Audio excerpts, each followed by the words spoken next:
Les doy la bienvenida a la tercera temporada del 2020. No es cierto, el 2022. Por estas épocas es común que la gente se ponga propósitos para este año. Por ejemplo, aprender a hacer algo nuevo, ir al gimnasio más días que el 1 de enero, o quitarse malos hábitos y vicios. Para quienes estudiamos o trabajamos en el campo forense, les quiero proponer 10 propósitos de año nuevo. Olvidemos estas 10 cosas que ya no sirven para nada en la ciencia forense, para que podamos avanzar y mejorar nuestra ciencia que aún está muy poco desarrollada en realidad. Sin más por el momento, yo soy Axel y esto es Forense para Llevar.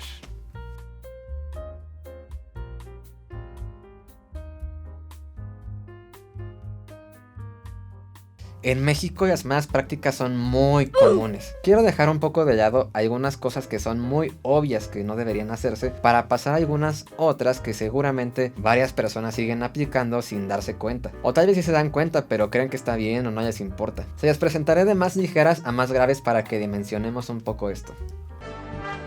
Número 1. Comenzaremos con la ficción. El efecto CSI es algo de lo que ya he hablado un par de veces. Implica que nuestro mayor punto de referencia en lo forense son los programas de televisión y tenemos que entender una cosa, son ficción, son entretenimiento. Esto va especialmente para estudiantes que muchas veces se dan por la finta de que van a hacer lo que ven en CSI y no es eso. Si este es tu caso, te recomiendo que investigues bien lo que es la ciencia forense o tu campo forense de elección en la vida real para que puedas dimensionar si te gusta o no de verdad. Recuerda que hay muchos campos en la ciencia forense que no se parecen entre sí ni siquiera y que te puede interesar más uno que otro y los caminos para llegar a ellos son muy distintos, así que considéralo bien.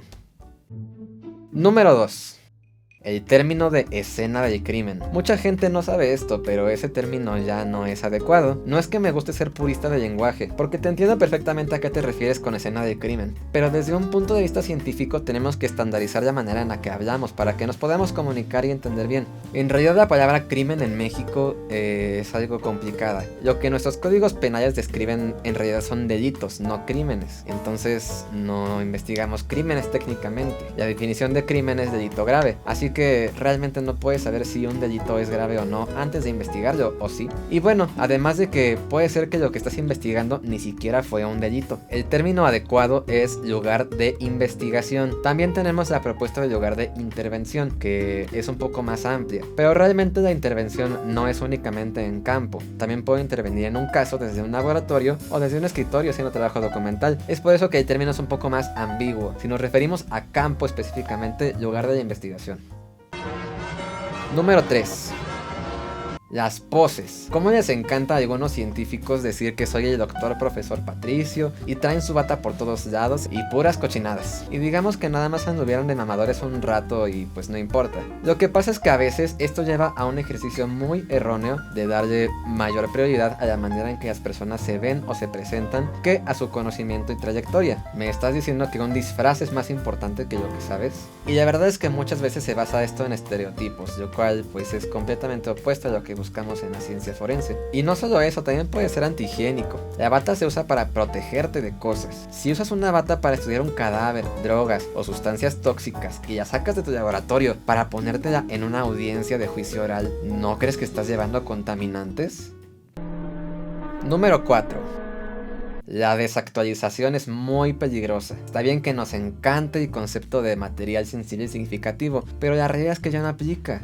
Tenemos que reconocer y agradecer los avances científicos que se han hecho a lo largo de los años. Sin embargo, eso es muy diferente a aceptarlos para siempre como verdad, porque acuérdate que la ciencia se actualiza a sí misma. No se trata de una pelea entre autor 1 y autor 2, se trata de una actualización científica de toda la comunidad. Aquí nadie sale perdiendo, toda la comunidad científica gana si nos actualizamos. Número 5. Muy ligado a lo anterior, hablaremos un poco de las vacas sagradas. Son estas personas que se les tiene un estándar tan alto de lo que han aportado a X conocimiento que nadie quiere dudar de ellas. Nadie quiere debatir sus ideas ni proponer nuevas cosas porque toda la demás gente que está de acuerdo te va a linchar. La ciencia tiene que ponerse en duda todo el tiempo. Si no haces esto, no vamos a avanzar a ningún lugar y nos va a rebasar la realidad. Así que ya basta de poner en un pedestal a X autor. Si te gusta su libro o su propuesta, qué bueno. Pero tienes que tener la preparación para refutarle, para dudar de lo que escribe y no aceptar cada cosa que diga como verdad. Número 6.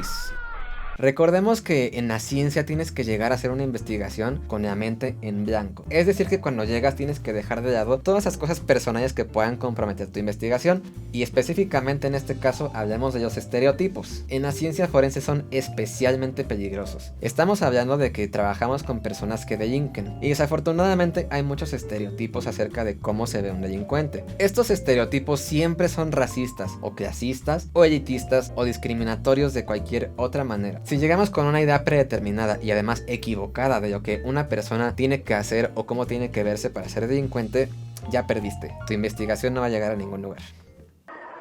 Número 7. La confesión.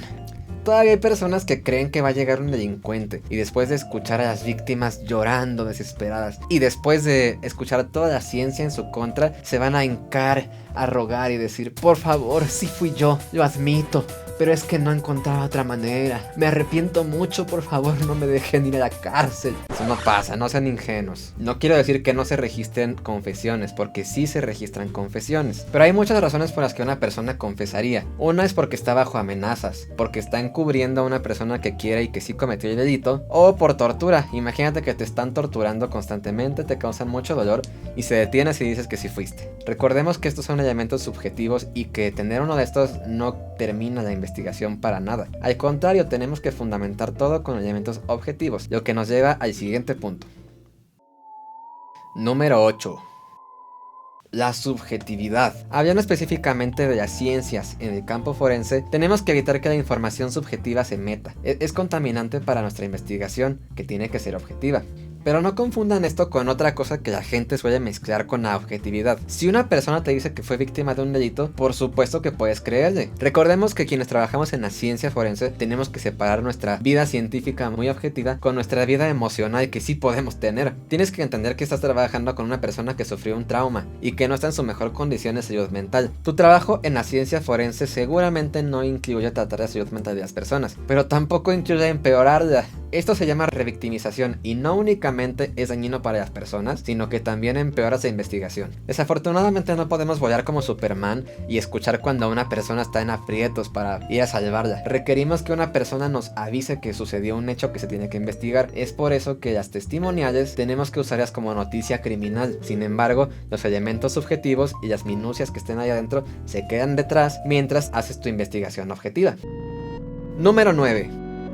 Las pseudociencias. En la historia de la ciencia siempre han habido algunos esfuerzos por explicar cosas que hasta el momento han sido inexplicables mediante métodos no científicos. Muchos de estos pretenden tener la misma certeza y objetividad que la ciencia, sin embargo es muy sencillo observar que no es cierto en muchos casos. Un gran ejemplo es la astrología. La astrología está en contraposición con la psicología como ciencia en cuanto a que ambas quieren estudiar la mente y predecir un comportamiento. Sin embargo, la psicología está sustentada y tiene métodos científicos, mientras que la astrología...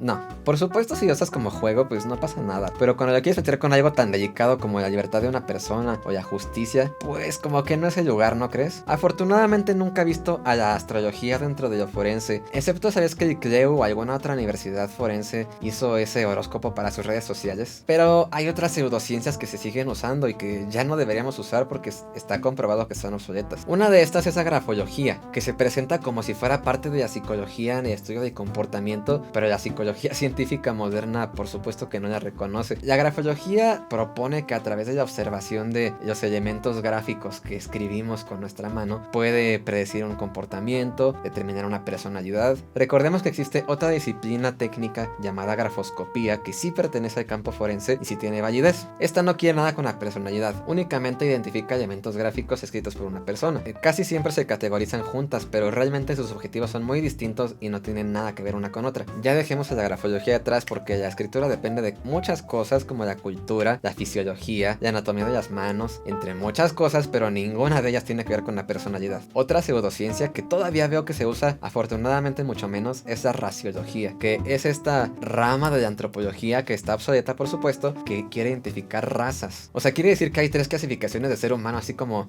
caucásico, mongoloide y negroide, algo así, y decir que todas las personas caben en una de estas, y así determinar varias características biológicas de estas. Pero dime, si tú eres de México, ¿tú te consideras una persona caucásica o negroide? o si no mongoloide. No tiene sentido. Y luego pues las quieren ampliar a que no sean 3, sino que sean 15, 25, 50, 200 si quieres. Si quisiéramos hablar de razas de seres humanos en el planeta, sería un número gigantesco que no serviría de clasificación, porque si el chiste era clasificar a las personas en pequeños grupos para poder estudiarlas mejor, entre comillas, entonces ¿para qué quieres una clasificación con 25,000 categorías? Y no solo eso, sino que ha derivado en problemas muy muy graves como el racismo. Número 10. Llegamos a la última cosa que tenemos que dejar de hacer, y esta es despreciar los derechos humanos. Me atrevo a decir que es la más importante de todas, no por decir que problemas como el racismo sean menores. Sin embargo, los derechos humanos están completamente entremezclados con el origen y la aplicación de la ciencia forense. Los derechos humanos son un estándar de calidad de vida que tiene que tener cualquier persona únicamente por ser humanos.